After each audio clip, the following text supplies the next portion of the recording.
WBHRB staff nurse grade 2 এবং WBCH প্রিপারেশনের 35 নম্বর পর্ব। আজকের ভিডিওতে আমরা যেটা আলোচনা করব রিপ্রোডাক্টিভ সিস্টেম। রিপ্রোডাক্টিভ সিস্টেম একটি ইন্টারেস্টিং টপিক এবং আরও কিছু টপিক নিয়ে আমরা আলোচনা করব।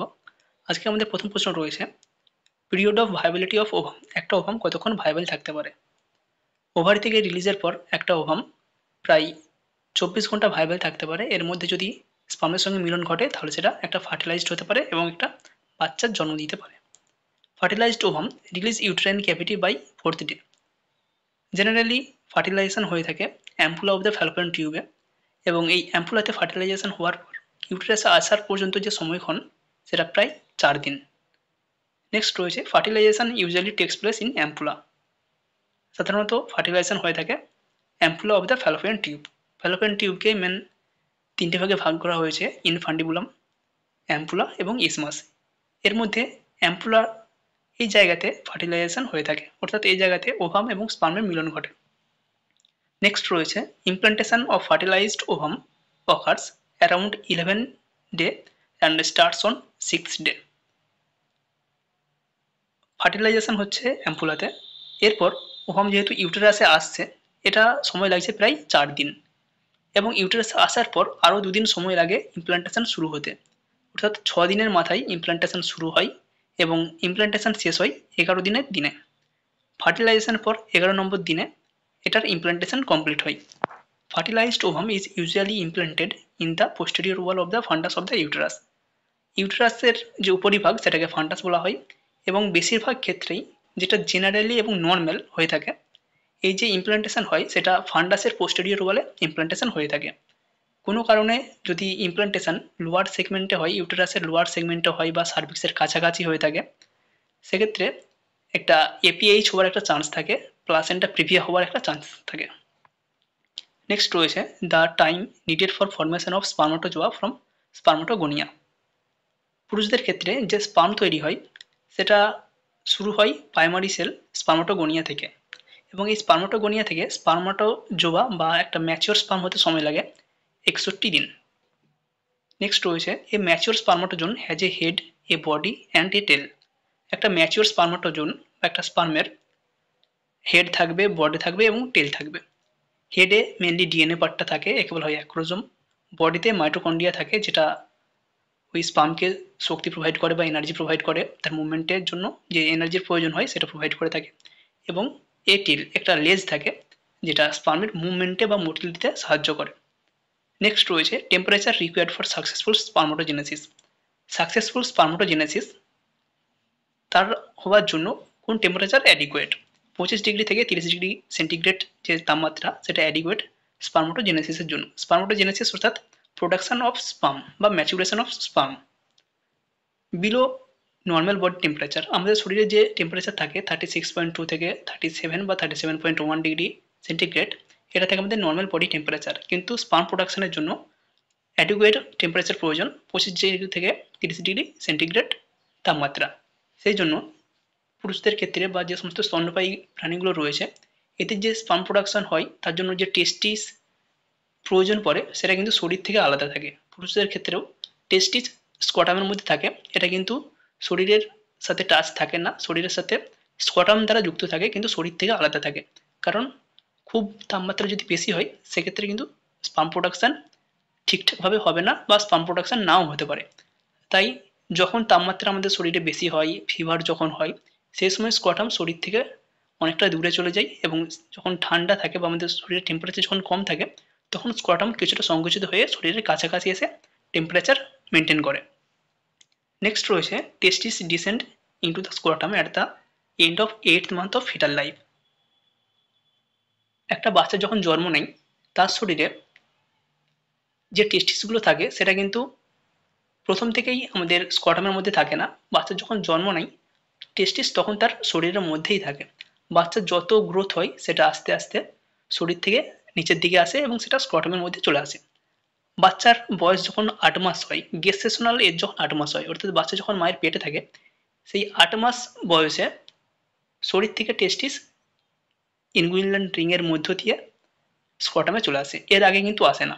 এবং এই আসাটা শুরু হয় 7 মান্থ থেকে, অর্থাৎ 28 সপ্তাহ থেকে ইনগুইনাল ক্যানালের মধ্য দিয়ে টেস্টিস স্ক্রটামে এসে পৌঁছায়। এটা এখানে পরের পয়েন্টে উল্লেখ রয়েছে, testis do not descend into the scrotum until 28th week of gestation. 28 weeks না হলে টেস্টিস স্ক্রটামে আসে না। Testis reach into the deep inguinal ring at 7 month of uterine life. 7 month বা 28 উইক, এটা একই কথা বলা হয়েছে, ইনগুইনাল ক্যানালে আসে 7 মাসের পর। Sperm production in male begins at puberty and continues throughout the life. একটা ছেলের ক্ষেত্রে স্পার্ম প্রোডাকশন কখন শুরু হয়? যখন তার পিউবার্টি শুরু হয়, অর্থাৎ 14 থেকে 15 যে বছরটাকে ধরা হয় পিউবার্টি, বা 14 থেকে 16 বছর যে পিউবার্টি ধরা হয়, এই সময় একটা পুরুষের ক্ষেত্রে বা একটা ছেলের ক্ষেত্রে স্পার্ম প্রোডাকশন শুরু হয়। এবং এই যে স্পার্ম প্রোডাকশন শুরু হলো, যতদিন বেঁচে থাকবে একটা পুরুষ ততদিন তার শরীরে স্পার্ম প্রোডাকশন হতেই থাকবে। কিন্তু ফিমেলদের ক্ষেত্রে এটা পুরো উল্টো। বাচ্চা যখন মায়ের পেটে থাকে সেই সময়ই তার শরীরে ডিম্বাণু তৈরি হয়ে যায়। এর পরবর্তী সময় কিন্তু আর কোনো ডিম্বাণু তৈরি হয় না। বাচ্চা জন্ম হলো এবং বাচ্চা যখন মায়ের পেট থেকে বাইরে আসলো, এরপর কিন্তু কোনো ডিম্বাণু একটা মেয়ের ক্ষেত্রে আর তৈরি হয় না। বাচ্চা যখন প্রথমেই জন্ম হয় সেই সময়কারই আস্তে আস্তে তার শরীরে ডিম্বাণু স্টোর হতে থাকে, এবং জন্মের পর বাচ্চা যখন পিউবার্টি বা অ্যাডোলেসেন্ট এই সময়ে চলে আসছে, আস্তে আস্তে সেই সমস্ত ডিম্বাণুগুলো ম্যাচিওর হয় এবং আস্তে আস্তে রিলিজ হতে থাকে একটার পর একটা। এটা এখানে বলা হয়েছে, female do not produce new gamete after birth. বাচ্চা জন্মের পর কোনো ডিম্বাণু তৈরি করতে পারে না। Sperm can survive for a period of 48 to 24 hour. একটা স্পার্ম রিলিজের পর বা ইজাকুলেট হওয়ার পর কতক্ষণ ম্যাচিওর থাকে? 48 ঘন্টা থেকে 72 ঘন্টা। যেটা আমরা ওভামের ক্ষেত্রে দেখলাম সেটা 24 ঘন্টা ম্যাচিওর থাকে। 24 ঘন্টার মধ্যে যদি ফার্টিলাইজড হতে পারে তাহলে সেটা জাইগোট তৈরি করবে, তা নাহলে কিন্তু সেটা জাইগোট তৈরি করতে পারবে না। কিন্তু একটা স্পার্ম 48 ঘন্টা থেকে 72 ঘন্টা পর্যন্ত ম্যাচিওর থাকে এবং ভায়াবল থাকে। নেক্সট রয়েছে approximate number of oocyte at puberty. মেয়েদের ক্ষেত্রে যে প্রাইমারি বা প্রাইমোরিয়াল ফলিকেল থাকে সেটার পিউবার্টির সময় পর্যন্ত সেই সংখ্যার দাঁড়ায় প্রায় 4 লক্ষ। একটা মেয়ের ক্ষেত্রে দুটো যে ওভারি রয়েছে, দুটো ওভারি মিলিয়ে টোটাল প্রাইমোরিয়াল ফলিকেল বা ওসাইট থাকে প্রায় 4 লক্ষ। এই যে 4 লক্ষ ওসাইট রয়েছে এর মধ্যে তার হোল লাইফে কেবলমাত্র 400টি ওভাম রিলিজ হয়। তারপরের পয়েন্টে এটা উল্লেখ রয়েছে, approximate number of ova release during the whole reproductive period in female around 400। Reproductive period এখানে বলা হয়েছে, এখানে টার্মটা একটা ইউজ করা হয়েছে। বা একটা মেয়ের যখন মিনার্কি শুরু হয় অর্থাৎ মেনস্ট্রুয়েশন শুরু হয়, এবং সেই মেনস্ট্রুয়েশন শুরু হওয়ার পর থেকে মেনোপজ পর্যন্ত এই যে সময়কালটা, অর্থাৎ প্রায় 12 বছর থেকে 45 বছর পর্যন্ত এই যে সময়কালটা, এই সময়কালে প্রতি মাসে তার শরীর থেকে একটা করে ওভাম রিলিজ হয়। এবং এই টোটাল যে ওভাম রিলিজ হয় 12 বছর থেকে 45 বছর পর্যন্ত, সেই সংখ্যাটা ম্যাক্সিমাম হবে 400। তার শরীরে 4 লক্ষ প্রাইমারি বা প্রাইমোডিয়াল ফলিকেল ছিল বা ওসাইট ছিল, কিন্তু তার মধ্যে কেবল 400টি রিলিজ হয়। বাকিগুলো সব কিন্তু ঠিকঠাকভাবে রিলিজ হতে পারে না, বা সেগুলো ডিম্বাশয়ের মধ্যেই থেকে যায়। Number of chromosome in somatic sell. একটা সোমাটিক সেলে কতগুলো ক্রোমোজোম থাকে? 46টি ক্রোমোজোম থাকে। এর মধ্যে 44টি থাকে অটোজোম এবং দুটো থাকে সেক্স ক্রোমোজোম। মেলদের ক্ষেত্রে হয়ে থাকে XY এবং ফিমেলদের ক্ষেত্রে হয়ে থাকে XX। জাইগোট কাকে বলা হয়? জাইগোট সমান ফার্টিলাইজেশন টু 2 উইকস অফ গেস্টেশন। একটা ওভাম ফার্টিলাইজড হলো, তারপর থেকে 2 উইকস পর্যন্ত যে সময়কাল তাকে বলা হয় zygote. Embryonic period 2nd to 8 week after fertilization. 2 সপ্তাহ পর থেকে 8 সপ্তাহ পর্যন্ত যে সময়কাল তাকে বলা হয় এমব্রায়োনিক পিরিয়ড। তারপর পরবর্তী সময় তাকে বলা হয় ফিটাস। নেক্সট রয়েছে the appearance of breast buds is the first sign of puberty in female. ফিমেলদের ক্ষেত্রে থেলার্কি বা ব্রেস্ট বার্ড এই সময় এটাকে বলা হয় পিউবার্টি শুরুর প্রথম লক্ষণ। ফিমেলদের ক্ষেত্রে ব্রেস্ট বার্ড যে দেখা যায় সেই সময়টাই পিউবার্টির প্রথম লক্ষণ। নেক্সট রয়েছে testicular enlargement is the first visible sign of puberty in male. এবং ছেলেদের ক্ষেত্রে টেস্টিকুলার এনলার্জমেন্ট অর্থাৎ টেস্টিস আস্তে আস্তে বড় হবে, এটাই দেখে বোঝা যাবে যে একটা মেল পিউবার্টি এজের মধ্যে চলে গিয়েছে। In female sequence of event of puberty. একটা মেয়ের যে বয়সন্ধি শুরু হচ্ছে সেটা কিভাবে বোঝা যায় বা তার কি কি লক্ষণ লক্ষ্য করা যায়? একদম প্রথমে বলা হয় যে থেলার্কি, যেটা আমরা আগে বললাম ব্রেস্ট বার্ড, একটা ব্রেস্ট বার্ড নর্মাল যে ব্রেস্ট থাকে চেস্ট থাকে সেখানে আস্তে আস্তে ব্রেস্ট বার্ড গঠন হয়। নেক্সট রয়েছে পিউবার্কি, অ্যাপিয়ারেন্স অফ পিউবিক হেয়ার, যে সমস্ত জায়গায় পিউবিক হেয়ার লক্ষ্য করা যায় সেখানে আস্তে আস্তে পিউবার্কি লক্ষ্য করা যায়। নেক্সট রয়েছে মিনার্কি, অনসেট অফ মেনস্ট্রুয়েশন, প্রথম শুরু হচ্ছে থেলার্কি, নেক্সট রয়েছে পিউবার্কি এবং সবার শেষে হচ্ছে মিনার্কি। এটা অনেক সময় ঘুরিয়ে কোশ্চেন আসে যে কি কখন আমরা বলবো তার পিউবার্টি শুরু হয়। বেশিরভাগ ক্ষেত্রে আমরা মিনার্কি চুজ করি, বাট প্রথম হবে থেলার্কি, দেন পিউবার্কি, দেন মিনার্কি। নেক্সট রয়েছে একটি টপিক প্লাজমা প্রোটিন। আমাদের শরীরে কিছু প্লাজমা প্রোটিন লক্ষ্য করা যায়, তার মধ্যে গুরুত্বপূর্ণ তিনটি প্লাজমা প্রোটিন হলো অ্যালবুমিন, গ্লোবিউলিন এবং ফিব্রিনোজেন। এই যে অ্যালবুমিন রয়েছে, এই অ্যালবুমিন আমাদের শরীরে অঙ্কোটিক প্রেসার বা অসমোটিক প্রেসার মেনটেন করে। পরের পয়েন্টে বলা হয়েছে plasma protein are synthesized in the liver. বেশিরভাগ যে প্লাজমা প্রোটিনগুলো রয়েছে সেগুলো লিভার থেকে সিনথেসিস হয়। Gamma globulin are synthesized by the lymphocyte. আমাদের যে হোয়াইট ব্লাড সেল লিম্ফোসাইট রয়েছে সেটা গামা গ্লোবিউলিন সিনথেসিস করে। অ্যান্টিবডিজ আর গামা গ্লোবিউলিন, যে সমস্ত অ্যান্টিবডিগুলো আমাদের শরীরে থাকে সেগুলো বেশিরভাগই গামা গ্লোবিউলিন। নেক্সট রয়েছে albumin is the most abundant plasma protein. আমাদের শরীরে সবথেকে বেশি লক্ষ্য করা যায় অ্যালবুমিন। আমাদের যে ব্লাডের ভিসকোসিটি সেটা মেনটেন করে fibrinogen. Fibrinogen is synthesize by the liver. আমাদের লিভার থেকেই ফিব্রিনোজেন সিনথেসিস হয়। অ্যালবুমিন এবং গ্লোবিউলিনের যে রেশিও থাকে সেটা 2:1। C reactive protein is a beta globulin. It is a sensitive indicator of infection, inflammation, tissue injury and solid tumour. আমাদের শরীরে যদি ইনফেকশন থাকে, ইনফ্লামেশন হয় বা টিস্যু ইনজিওর হয় সেক্ষেত্রে এই সি রিঅ্যাক্টিভ প্রোটিন কিন্তু বেড়ে যায়। নেক্সট রয়েছে মাসেল প্রোটিন। আমাদের শরীরে আরও কিছু মাসেল প্রোটিন রয়েছে, যেমন আগেটা আমরা বললাম প্লাজমা প্রোটিন, এখানে রয়েছে কিছু মাসেল প্রোটিন। কিছু কন্ট্রাকটাইল মায়োফিলামেন্ট বা মাসেল প্রোটিন লক্ষ্য করা যায়, যার মধ্যে রয়েছে অ্যাক্টিন, মায়োসিন। এটা কন্ট্রাকটাইল মায়োফিলামেন্ট। এবং একটি ইলাস্টিক মায়োফিলামেন্ট রয়েছে যার নাম থিতিন। থিক মায়োফিলামেন্ট হচ্ছে অ্যাক্টিন এবং থিন মায়োফিলামেন্ট অ্যাক্টিন এবং থিক মায়োফিলামেন্ট মায়োসিন।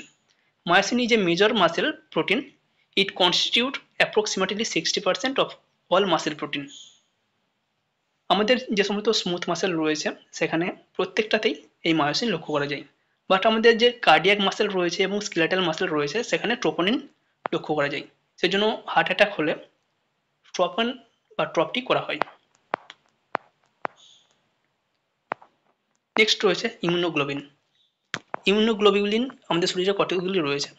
আমাদের শরীরে 5টি টাইপের ইমিউনোগ্লোবিন রয়েছে, আইজিজি, আইজিএম, আইজিএ, আইজিডি এবং আইজিই। এই 5টি ইমিউনোগ্লোবিন রয়েছে। এর মধ্যে সবথেকে বেশি বা লক্ষ্য করা যায় আইজিজি, ইমিউনোগ্লোবিন জি। এই ইমিউনোগ্লোবিন মায়ের শরীর থেকে প্লাসেন্টার মাধ্যমে বাচ্চার শরীরে পৌঁছাতে পারে এবং এটা সেকেন্ডারি ইমিউনো রেসপন্স করে বা আমাদের একটা প্রোটেকশন দিয়ে থাকে। নেক্সট রয়েছে আইজিএ। আইজিএকে সিক্রেটারি ইমিউনোগ্লোবিন বলা হয় কারণ যে সমস্ত সিক্রেশনগুলো আমাদের বডি থেকে রিলিজ হয়, যেমন saliva, intestine juice, tears, respiratory secretion, colostrum, এর প্রত্যেকটাতে ইমিউনোগ্লোবিন নিয়ে লক্ষ্য করা যায়। নেক্সট রয়েছে IgM. IgM is the earliest immunoglobulin to be synthesized by the fetus. বাচ্চার শরীরে প্রথম যে ইমিউনোগ্লোবিন সিনথেসাইজ হয় সেটা হচ্ছে আইজিএম। নেক্সট রয়েছে আইজিই। এটা অ্যানাফাইল্যাক্সিস, অ্যালার্জিক বা প্যারাসাইটিক ইনফেকশনের ক্ষেত্রে রিলিজ হয় এবং সেটা আমাদের শরীরে একটা প্রোটেকশন ক্রিয়েট করে। নেক্সট রয়েছে আয়রন মেটাবলিজম। আমাদের প্রত্যেকেরই শরীরে আয়রন মেটাবলিজম হয়ে থাকে, আমরা প্রত্যেকে আয়রন খাই এবং আয়রন যেভাবে ইউজ হয় বা স্টোর হয় সেটা এখানে রয়েছে। Main storage site of iron, আমাদের শরীরে যে এক্সট্রা আয়রন সেটা কোথায় স্টোর হয়? লিভার, স্প্লিন এবং বোন ম্যারো, এই 3 জায়গায় মেনলি আয়রন স্টোর হয়ে থাকে। এবং আয়রন সরাসরি আয়রন ফর্মে স্টোর হয়ে থাকতে পারে না, এটা মেনলি দুটো ফর্মে স্টোর হয়ে থাকে, এক ফেরিটিন এবং হিমোসিডেটিন। এই দুটো ফর্মে আমাদের শরীরে আয়রন ওয়াইডলি স্টোর হয়ে থাকে। The main storage form of iron ferritin. আমাদের শরীরে সবথেকে বেশি যে ফর্মে আয়রন স্টোর হয়ে থাকে তার নাম হচ্ছে ফেরিটিন। ট্রান্সপোর্টেশন ফর্ম অফ আয়রনকে বলা হয় ট্রান্সফেরিন। নেক্সট বলা হয়েছে the most useful form for the detection of iron status in an individual is ferritin. আমাদের শরীরে কতটা পরিমাণ আয়রন রয়েছে সেটা ডিটেক্ট করার জন্য যে টেস্ট করা হয় সেটা হচ্ছে ফেরিটিন টেস্ট করা হয়। এখানে বলা হয়েছে পরের পয়েন্টে ভিটামিন সি বা অ্যাসকর্বিক অ্যাসিড এটি আমাদের শরীরে আয়রনের অ্যাবজর্পশনটা বাড়িয়ে দেয়। আমরা যদি ক্যালসিয়াম, ক্যাফিন, টি বা মিল্ক এই সমস্ত খাবার খেয়ে থাকি সেক্ষেত্রে আমাদের শরীরে আয়রনের অ্যাবজর্পশনটা কম হয়। সাইট অফ আয়রন অ্যাবজর্পশন, আমাদের শরীরে সবথেকে বেশি আয়রনের অ্যাবজর্পশন হয় ডুওডেনাম এবং প্রক্সিমাল জেজুনাম থেকে। আমাদের যে স্মল ইন্টেস্টাইন রয়েছে তার যে দুটো পার্ট ডুওডেনাম এবং প্রক্সিমাল জেজুনাম, এই জায়গা থেকে সবথেকে বেশি আয়রনের অ্যাবজর্পশন হয়ে থাকে আমাদের শরীরে। এই ছিল আজকের আমাদের কিছু গুরুত্বপূর্ণ টপিক এবং ইনফরমেশান। আশা করি এগুলো কাজে লাগবে এবং এখান থেকে কোশ্চেন আসবে। আমরা এই ধরনের কিছু কোশ্চেন আপাতত এখন আলোচনা করছি থিওরি বেস। এছাড়াও পরবর্তী সময়ে আমরা এমসিকিউ নিয়ে আলোচনা করার চেষ্টা করব। আপাতত প্রথমে থিওরি পার্টটা জানার প্রয়োজন রয়েছে।